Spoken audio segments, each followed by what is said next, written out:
കൂട്ടുകാരെ ഗീതാ ഗോവിന്ദത്തിൽ നമ്മളൊക്കെ ഞെട്ടിക്കുന്ന ട്വിസ്റ്റ് ആട്ടോ. ഭയങ്കര സസ്പെൻസ് ത്രില്ലറായി മാറിയിരിക്കുകയാണ് നമ്മുടെ ഗീതാ ഗോവിന്ദം.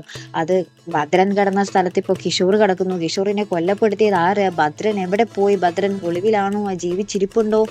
യാതൊരു വിധ ഐഡിയയും നമുക്കില്ല. ഇതിനൊക്കെ ഉത്തരം കിട്ടേണ്ട ഒരു എപ്പിസോഡുകൾ തന്നെയാണ് ഇനി വരാൻ പോകുന്നത് കേട്ടോ. പിന്നത്തെ ആ ഒരു എപ്പിസോഡിൽ നമുക്ക് കാണുവാൻ സാധിക്കുന്നുണ്ട് നമ്മുടെ കിഷോറിന്റെ അമ്മയും പെങ്ങളും വന്ന ഗീതുവിനെ ആട്ടോ കുറ്റക്കാരിയായിട്ട് പറയുന്നത്. നമ്മുടെ പോലീസിന്റെ അടുത്തൊക്കെ പറയുന്നുണ്ട്, ഇവളും ഭർത്താവും കൂടി എന്റെ മോനെ കുറെ നാളായി ചതിക്കുന്നു, കുറെ പൈസ ഇവര് അങ്ങനെ ഉണ്ടാക്കിയിട്ടുണ്ട്, ഇവള് തന്നെയാണ് എന്റെ മകന്റെ മരണത്തിന് പിന്നിലെന്ന് ഉറപ്പിച്ച് പറയുന്നുണ്ട് നമ്മുടെ കിഷോറിന്റെ അമ്മ കേട്ടോ. അപ്പൊ ഗീതു ആണെങ്കിൽ ആകെ ഞെട്ടിത്തരിച്ച് നിൽക്കുന്നുണ്ട്. ഞാനോ?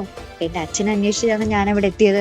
അങ്ങനെയാണ് ഇവിടെ ആരൊക്കെയോ കുഴിച്ചിട്ടതുണ്ടെന്ന് അറിഞ്ഞിട്ട് ഇങ്ങനെ നോക്കുമ്പോൾ കിഷോറാണെന്ന് അറിഞ്ഞത്. അല്ലാതെ എനിക്ക് ഒരു കാര്യവും അറിയില്ല അമ്മ എന്നൊക്കെ പറയുന്നുണ്ടെങ്കിലും പക്ഷെ കിഷോറിന്റെ അമ്മ ഒന്നും കേൾക്കാൻ തന്നെ തയ്യാറാകുന്നില്ല. നമുക്കതൊന്നും അല്ല അറിയേണ്ടത്. കിഷോർ അവിടെ എങ്ങനെ എത്തി? കിഷോറിനെ ആര് കൊന്നു? അനാർക്കലി ആയിരിക്കുമോ? അല്ലെങ്കിൽ കുറെ പേര് പറയുന്നുണ്ട് അവർണികയുടെ അച്ഛൻ. പക്ഷെ അവർണികയുടെ അച്ഛൻ കൊന്നിട്ട് ഇവിടെ വരാൻ സാധ്യതയില്ലല്ലോ. അവർണികയുടെ അച്ഛൻ കൊന്നിട്ട് വേറെ എവിടെയെങ്കിലും കൊണ്ടുപോയി തള്ളാനല്ലേ സാധ്യതയുള്ളൂ. പക്ഷെ ഇവിടെ നമ്മുടെ ഭദ്രന്റെ സ്ഥാനത്ത് കിടക്കുന്നത് കൊണ്ട് മിക്കവാറും അത് അനാർക്കലി തന്നെ ആകാനായിരിക്കും സാധ്യത. അല്ലെങ്കിൽ ഇനി വേറെ എന്തെങ്കിലും ട്വിസ്റ്റ് ഒളിഞ്ഞു കിടക്കുന്നുണ്ടോ എന്ന് വെച്ചാൽ നമുക്ക് വീക്ക്ലി പ്രൊമോയിൽ കാണുമ്പോൾ ഒരു അജ്ഞാത കോൾ നമ്മുടെ ഗോവിന്ദിന് വരുന്നത്. ആ അജ്ഞാതൻ്റെ ഒരു നിഴൽ കാണിക്കുമ്പോൾ നമ്മുടെ അജാസിൻ്റെ പോലത്തെ ഒരു നിഴലാണ് കാണുവാൻ സാധിക്കുന്നത്.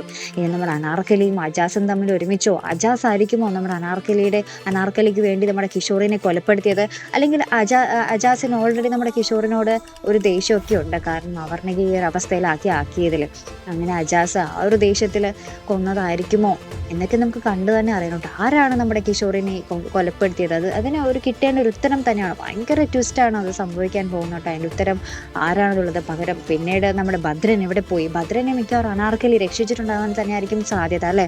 ഭദ്രൻ എന്ന് പറഞ്ഞാൽ ഒരു രഹസ്യങ്ങളുടെ ഒരു കൂമ്പാരം തന്നെയാണ്. അപ്പോൾ ഭദ്രൻ പെട്ടെന്ന് എങ്ങനെ മരിച്ചാലും നമ്മുടെ കഥയ്ക്ക് ഒരു മുന്നോട്ട് പോക്കില്ല. രാധികാമ്മയുടെ കള്ളത്തരവും അനാർക്കലിയുടെ കള്ളത്തരവും ഒക്കെ അറിയാവുന്ന ഒരേ ഒരാൾ നമ്മുടെ ഭദ്രൻ തന്നെയാണ്. രണ്ടുപേരുടെയും കള്ളത്തരം അറിയാവുന്നത്. അപ്പം എന്തായാലും ഭദ്രൻ അങ്ങനെ ഒറ്റയടിക്ക് ഭദ്രൻ ഇല്ലാതാക്കിയാൽ കഥ പിന്നെ ആര് നമ്മുടെ രാധികാമ്മയോട് ഈ സത്യങ്ങളൊക്കെ പറയും? ആര് ഗോവിന്ദിനെ അറിയിക്കും നമ്മുടെ രാധികാമ്മ പെരും കള്ളിയാണെന്നുള്ളൊരു കാര്യം അല്ലേ? അപ്പം ഭദ്രൻ എവിടെയൊക്കെയോ ജീവനോടെ ഇരിപ്പുണ്ടായിരിക്കും. അപ്പോൾ നമ്മുടെ കിഷോറിൻ്റെ കാര്യമാട്ടോ ഇപ്പോൾ ഭയങ്കര ചർച്ച. ആരായിരിക്കും കൊന്നത്? നിങ്ങൾക്ക് എന്ത് തോന്നുന്നു? അവർണികയുടെ അച്ഛനായിരിക്കുമോ? മിക്കവാറും അവർണികയുടെ അച്ഛൻ ആയിരിക്കില്ല എന്നാട്ടോ എൻ്റെ ഒരു അഭിപ്രായം.